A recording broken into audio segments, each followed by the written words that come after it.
अब देखो इस ये वाला क्वेश्चन भी तुम्हारा अक्टूबर 22 में आया हुआ है। अ हाफ वेव रेक्टिफायर के सारे फॉर्मूलेस अपने दिमाग में रखना। With the source of voltage, इतनी वोल्टेज दी हुई है। वोल्टेज की हमारे पास स्टैंडर्ड इक्वेशन क्या होती है, that is V is equal to V max sine of omega. ये हमारे पास स्टैंडर्ड इक्वेशन है। इसको अगर तुम इस इक्वेशन से कंपेयर करोगे तो क्या तुम्हारे पास वी मैक्स की वैल्यू आ जाएगी? नहीं आएगी? बताओ। 120 आ गई। इसको इससे कंपेयर करोगे तो ओमेगा की वैल्यू आ जाएगी? बताओ कितनी आई? 550 ना। टी टी के साथ है, साइन साइन के साथ है, तो ओमेगा बाकी ये बचा। ओमेगा का क्या फॉर्मूला होता है? पाई एफ होता है। एंगुलर फ्रिक्वेंसी पढ़ा था तुमने में। 2 पाई से 2 पाई कट गया, तो यहाँ से मेरे पास फ्रिक्वेंसी की वैल्यू कितनी आ गई? क्या गई? बोलो, यहाँ तक कोई डाउट? ये इक्वेशन बस इन्होंने यही दी हुई है वोल्टेज की वैल्यू बताने के लिए और फ्रिक्वेंसी की वैल्यू बताने के लिए।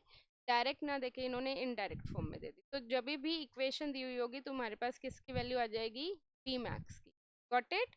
अगर कोई भी इक्वेशन नहीं दी हुई है, डायरेक्ट वोल्टेज दी हुई है, तो वो कौन सी वोल्टेज होगी? आरएमएस वोल्टेज होगी, जो कि हमने जैसे पहले वाले क्वेश्चन में करा था।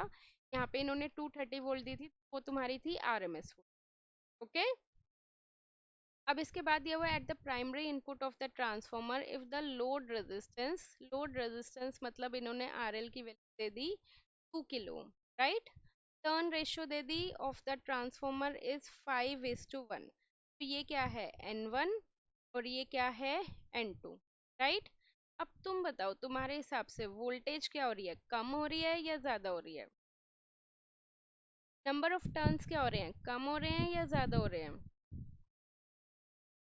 पहले 5 थे, फिर कितने हो गए? 1 हो गए। तो टर्न क्या हो रहे हैं? कम हो रहे हैं, राइट। और टर्न्स कम हो रहे हैं तो वोल्टेज भी क्या होगी? कम होगी या ज्यादा होगी?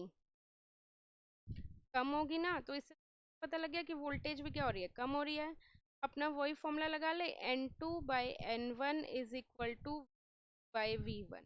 यही फॉर्मूला बताया था, जिसमें हमारे पास N1 क्या है देखोगे 5 है, राइट। और N2 क्या है? 1 है, राइट।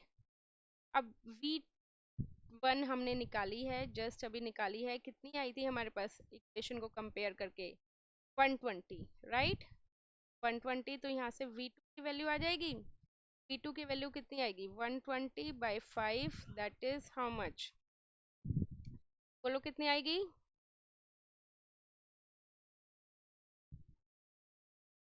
24 वोल्ट आ गई। ठीक है। अब तुमने वोल्टेज इनपुट में मैक्सिमम दी थी, इवन मैक्सिमम थी, तो V2 भी क्या आएगी? मैक्सिमम आएगी। तो इसको पूरा लिख लो ऐसे, V2 maximum is equal to 24, right. V2 maximum is equal to 24 आ गई। अब देखो तुम यहाँ से क्रॉस चेक भी कर सकते हो, मैंने तुम्हें बताया था टर्न्स कम हो रहे तो वोल्टेज भी कम होगी। वोल्टेज पहले तुम्हारी थी 120, 120 से कितनी आ गई? 24। क्लियर? बोलो, यहाँ तक कोई डाउट? अब पूछा क्या हुआ इन्होंने? Average value of load current. Load current का फॉर्मूला होता है average value of load current, मतलब आईडी बोलो या फिर आई एवरेज बोलो, एक ही बात। Got it? अब वो डिपेंड करता है, इन्होंने हाफ वेव रेक्टिफायर दिया हुआ, तो हाफ वेव रेक्टिफायर के केस का फॉर्मूला होता है आई मैक्स बाई पाई। ये हाफ वेव के केस में होता है। और अगर इन्होंने फुल वेव दिया नहीं हुआ, अगर इन्होंने फुल वेव दिया होता तो उसका क्या फॉर्मूला होता? 2 आई पाई। ठीक है। अब मुझे आई मैक्स नहीं पता, राइट। आई मैक्स मुझे निकालना है। आई मैक्स के लिए क्या फॉर्मूला होता है ओम्स लॉ के according? P max by R L लिख लूं, +2 RF होता है। RF होता है डायोड का रेजिस्टेंस, बट इन्होंने कुछ भी डायोड के रेजिस्टेंस की बात नहीं करी। तो RF को हम क्या कंसिडर कर सकते हैं? जीरो कंसिडर कर सकते हैं, तो इसलिए मैं लिख नहीं रही। ठीक है। अगर इन्होंने क्वेश्चन में दिया होता है डायोड का रेजिस्टेंस, तो उस केस में हम वो कंसिडर करते। Got it? तो वी मैक्स हमें पता है, हाँ हमने अभी अभी निकाला है, कितना आया था? 24 आया था। ठीक है। आर एल कितना है, आर एल, आर एल अभी निकाला था ना,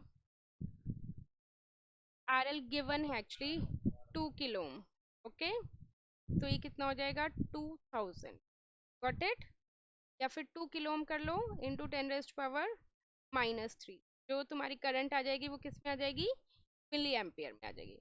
तो कितनी आ गई, 12 मिली एम्पियर आ गई। बोलो यहाँ तक कोई डाउट, आई मैक्स की वैल्यू आ गई 12 मिली एम्पियर। अब हमें आई मैक्स चाहिए था, आई मैक्स की वैल्यू हम यहाँ पे सब्सटीट्यूट कर दें। हम्म, आई मैक्स की वैल्यू अगर हम यहाँ पे सब्सटीट्यूट कर देंगे तो हमारे पास I average I D C की वैल्यू आ जाएगी, कितनी आएगी, दैट इज 3.82 मिली एम्पियर। करके देख लो चाहे, यहाँ पे आई एवरेज का फॉर्मूला था तो आई मैक्स कितना था 12 divided by 3.14, will get it as 3.82 milliampere, got it.